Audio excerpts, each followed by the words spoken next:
संस्कृत के महान प्यारे बच्चों, प्रवक्ता आशीष शुक्ला सर की क्लास ज्वाइन करने के लिए हमारे YouTube चैनल को सब्सक्राइब करें। विषय है आपका संस्कृत। 8वीं तक आप लोगों ने एक ही किताब में गद्य भी पढ़ रहे थे, पद्य भी पढ़ रहे थे, कुछ उसमें जो नाटक के अंश थे आप उसको भी पढ़ रहे थे। लेकिन अब 9th से या कक्षा 9वीं से 10वीं में 11वीं में 12वीं में आप जो भी चीज़ पढ़ेंगे अब उसको क्रम से पढ़ेंगे। क्रम का मतलब है कि अब हमें गद्य की किताबें अलग पढ़नी पड़ेगी, पद्य पीयूषम की किताबें अलग पढ़नी पड़ेंगी और कथा नाटक कौमुदी की किताबें अलग पढ़नी पड़ेगी।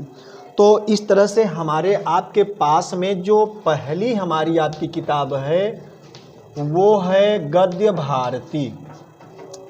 संस्कृत में जो हमारी पहली किताब है उस किताब का नाम है गद्य भारती। इस गद्य भारती में हम सिर्फ केवल गद्य से संबंधित, समझ रहे हैं, गद्य से संबंधित पाठों को ही अनुसरण करेंगे या हम उसको पढ़ेंगे। केवल इसमें जो हमारी पहली किताब है संस्कृत में उस किताब का नाम है गद्य भारती।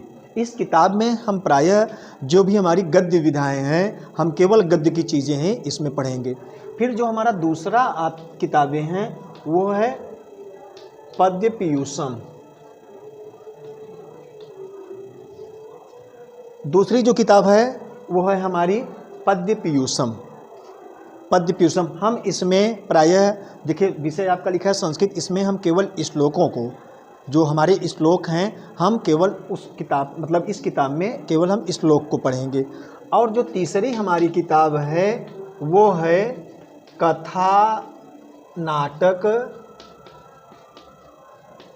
कौमुदी। जो तीसरी हमारी किताब है वो कौन सी है? कथा नाटक कौमुदी। ठीक है, तो इस तरह से ये हमारी तीनों किताबें हैं। आपको समझना भी चाहिए। मान लीजिए आपसे कोई कभी पूछ ही ले कि आप संस्कृत में क्या पढ़ रहे हैं, तो आपको ये पता होना चाहिए कि हम गद्य पढ़ रहे हैं कि पद्य पढ़ रहे हैं कि नाटक पढ़ रहे हैं। तो जब आपको ये पता होगा तो आपको ऑटोमेटिक ये पता हो जाएगा कि गद्य में क्या आते हैं और पद्य में क्या आता है, नाटक में सब क्या आते हैं। ठीक है ना। और उसके बाद जो चौथा चीज़ हमें पढ़ना पड़ता है संस्कृत में वो है व्याकरण। इतनी चीज़ें जो हैं हमारी इसमें हैं, इतना तो हम आप पढ़ेंगे किताब से। उसके बाद शेष जितनी भी चीज़ें हमें आपको पढ़ना पड़ेगा वो सब हमें आपको किस में पढ़ना पड़ेगा?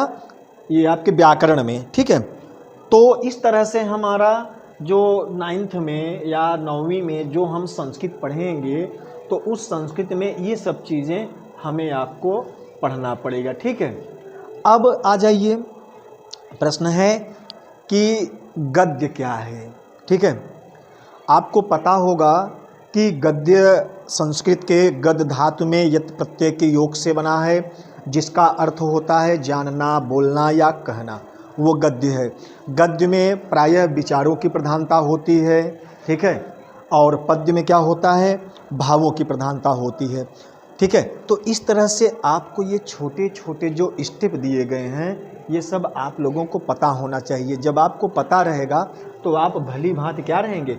अपने पाठ्यक्रम से परिचित रहेंगे। ठीक है, तो ये 3 किताबें हैं और उसके बाद ये आपका ग्रामर पोर्शन है अर्थात व्याकरण है।